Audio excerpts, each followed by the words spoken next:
जी विश्लेषण के लिए आपके पास आ रही हूं। जैसा कि प्रभाकर बता रहे हैं, खैर सुप्रीम कोर्ट तय करेगा कि इन वादों में जन कल्याणकारी योजनाएं कौन सी हैं और कौन सी फ्रीबीज हैं, मुफ्त के वादे कौन से हैं, ये सुप्रीम कोर्ट तय करेगा। लेकिन मेरा सवाल यहां पर यह है कि ये जो फ्री के वादे किए जा रहे हैं, ये सच में ही जरूरी है, जरूरत है लोगों की, या फिर मजबूरी है? और पहले भी तो मुफ्त में लैपटॉप, साइकिल, पैसे, पता नहीं क्या क्या उपहार पार्टियां देती रही हैं, तो अब ये हाय तौबा इतनी क्यों मची हुई है?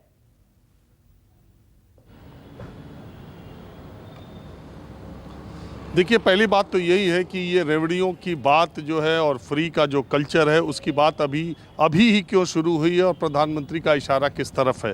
तो आप पूरा देश देख रहा है कि ये इशारा सीधे सीधे ऐसा दिखाई देता है, मैं ऐसा साफ तौर पे देखा जा रहा है कि गुजरात के चुनाव में अरविंद केजरीवाल जो लगातार गारंटी योजना अपनी दे रहे हैं, कल भी वो जाकर के स्वास्थ्य और शिक्षा के बारे में उन्होंने जो ऐलान किया है, कहीं उसकी तरफ इशारा या हमला तो नहीं है। या दूसरी बात यह है कि पंजाब की सरकार, नई सरकार जब आई, इतने बड़े बड़े फ्रीबीज़ के उन्होंने वादे किए हैं और पंजाब के आर्थिक हालात बहुत खस्ता हैं और वहाँ के मुख्यमंत्री केंद्र सरकार से लगातार आर्थिक मदद के लिए, पैकेज के लिए मुलाकात कर रहे हैं। क्या उसकी वजह है? या तीसरी बात यह है कि जो आने वाले दिनों में राजनीति होगी उससे प्रधानमंत्री मुक्त कराना चाहते हैं श्रीलंका के हालात को देख करके कि भविष्य में क्या बात है। इन्हीं 3-4 चीज़ों के इर्द गिर्द मुझे लगता है कि ये बात है।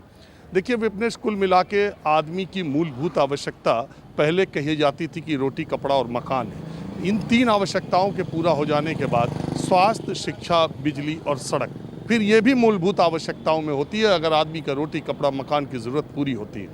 तो ये मूलभूत सुविधाएं हैं जिसका हक हर नागरिक को है। अब अगर इन 7 चीज़ों से जुड़ी हुई सरकार की कोई नीति फ्री की है या सब्सिडी की है तो उसे मूलभूत सुविधाओं में जोड़ा जा सकता है। उसको लोक कल्याणकारी, जो हमारा राज्य का नीति निर्देशक तत्व संविधान में है, जो निर्देशित करता है राज्य को, तो कहा जा सकता है कि राज्य उस कदम पर आगे बढ़ने की कोशिश में है। बड़ी महीन रेखा है, बहुत पतली रेखा है कि क्या लोक कल्याणकारी वेलफेयर स्कीम्स क्या है और फ्रीबीज़ क्या है। निश्चित रूप से टीवी देना फ्रीबीज़ है, साइकिल देना, स्कूटी देना, लेकिन सवाल ये उठता है कि ये सब चीज़ें जब हुई, आप देखिए, अगर मैं थोड़ा सा आपको बताऊं, दक्षिण भारत के तमिलनाडु में एक मिड डे मील स्कीम योजना की शुरुआत हुई। इसका बड़ा विरोध हुआ जब सत्ता पक्ष ने इसको लागू किया, तो बहुत विरोध हुआ कि ये फ्री में खाना खिलाने का कल्चर, ये रेवड़ियाँ बांटी जा रही है, ग्रामीण इलाकों को लुभाने की बात है। लेकिन उसका रिजल्ट क्या हुआ? तमिलनाडु में बच्चों की जो प्रेजेंस थी, जो उपस्थिति थी, जो रजिस्ट्रेशन था देहाती इलाकों में, वो बहुत तेज़ी से बढ़ा। खाने की सुविधा जब उनको स्कूल में मिलने की बात आई तो न सिर्फ बच्चों की संख्या सरकारी स्कूलों में बढ़ी, बल्कि गरीब लोग प्रेरित भी हुए। उसी को मॉडल बना करके केंद्र सरकार ने 1995 में मिड डे मील योजना शुरू की, जो पूरे देश में चल रही है।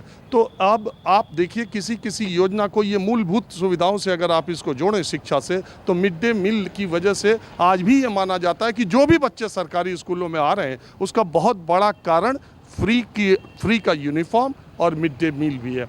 तो इसलिए ये कहना, और दूसरी बात है कि पॉलिटिकल पार्टीज़ जब ये बात कहती हैं तब बात हजम नहीं होती। कौन सी पार्टी इस देश में है, चाहे भारतीय जनता पार्टी हो, क्या ये सच नहीं है कि प्रधानमंत्री नरेंद्र मोदी तमिलनाडु में AIDMK की सरकार की फ्री स्कूटी योजना के शुभारंभ के मौके पर गए थे? क्या ये सच नहीं है कि प्रधानमंत्री ने यूपी चुनाव के दौरान 50,000 किसानों का वायदा किया था पिछले चुनाव में कर्जा माफ़ी का? क्या ये सच नहीं है कि उत्तर प्रदेश के चुनाव के दौरान फ्री में लैपटॉप, मोबाइल और फ्री में सिंचाई की सुविधा और तमाम फ्री में चीज़ें देने की, अभी योगी आदित्यनाथ ने 10 दिन पहले कहा है 60 वर्ष के ऊपर की महिलाओं के लिए पूरे साल फ्री करने की योजना पर वो काम कर रहे हैं, वो उनका संकल्प था। क्या ये फ्री नहीं है? क्या भारतीय जनता पार्टी ने ऐसा नहीं किया? क्या नीतीश कुमार की सरकार ने फ्री में बच्चियों को साइकिल देने का काम नहीं किया? लेकिन बच्चियों को साइकिल देने से स्कूल में उनके जाने का प्रतिशत बढ़ा नहीं। क्या अरविंद केजरीवाल अकेले फ्री देने वाले आदमी हैं? क्या और अरविंद केजरीवाल फ्री देते हैं तो किसको देते हैं और कितनी यूनिट तक देते हैं, व्यावसायिक बिजली को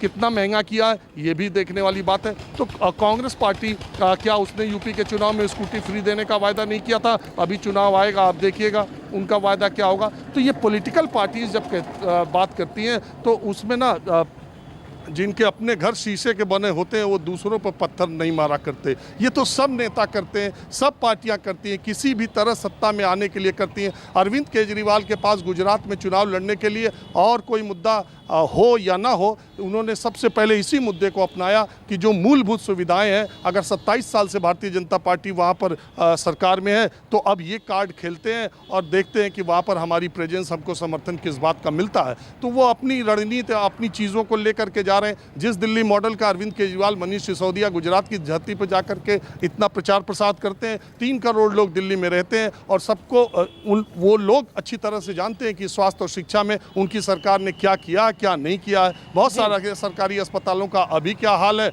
वो भी सबको पता है।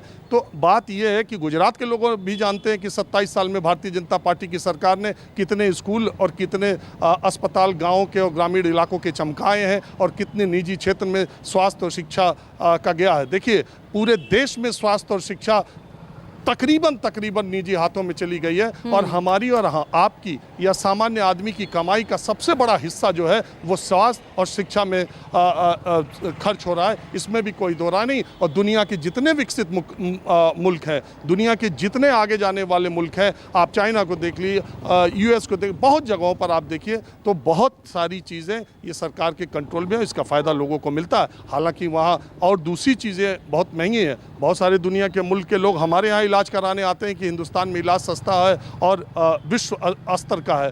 तो आप कहीं फैसिलिटीज़ लेते हैं तो आपको पे करना पड़ता है। और दूसरी बात मैं ये कहना चाहता हूँ कि एक विचारधारा के स्तर पर अगर आप देखेंगी तो दक्षिणपंथी विचारधारा को मानने वाले लोग, जिनमें भारतीय जनता पार्टी को एक दक्षिणपंथी विचारधारा की पार्टी माना जाता है, वो खुली अर्थव्यवस्था के पक्षधर पूरी दुनिया में रहते हैं। और वामपंथी विचारधारा के लोग स्टेट स्पॉन्सर्ड इकोनॉमी को, राज्य का अधिकार ज़्यादा हो, उसको ज़्यादा महत्व देते हैं। वामपंथ का क्या हो रहा है आप देख ही रही हैं। तो इस मसले में एक मॉडर्न कम्युनिस्ट की तरह अरविंद केजरीवाल आते हैं, मैं कहूँगा। और कम्युनिस्ट तो नहीं है, लेकिन उसमें कई चीज़ों का घाल मेल मिला करके उस विचारधारा को कि राज्य के पीछे, राज्य के हाथों में ये सब चीज़ें होनी चाहिए, इस तरह का उनका एक मामला सामने आता है। इसीलिए वो पूंजीपतियों पर, खुली अर्थव्यवस्था पर अक्सर हमला करते रहते हैं। तो ये विचारधारा के स्तर पर भी है। हालांकि कहीं पर ऐसा नहीं है कि वो कम्युनिस्ट है या कम्युनिस्ट विचारधारा से, लेकिन मुझे ऐसा लगता है कि ये जो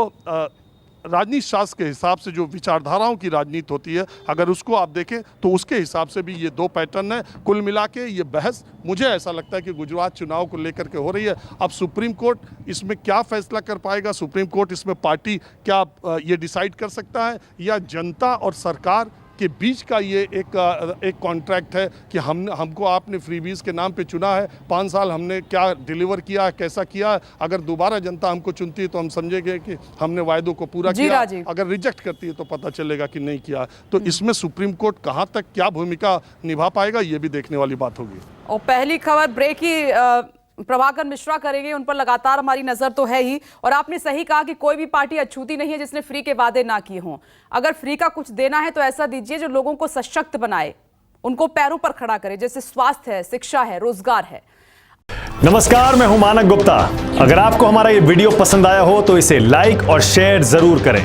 और हां, हमें सब्सक्राइब और फॉलो करना ना भूलें ताकि आप देश और दुनिया की कोई खबर मिस ना करें।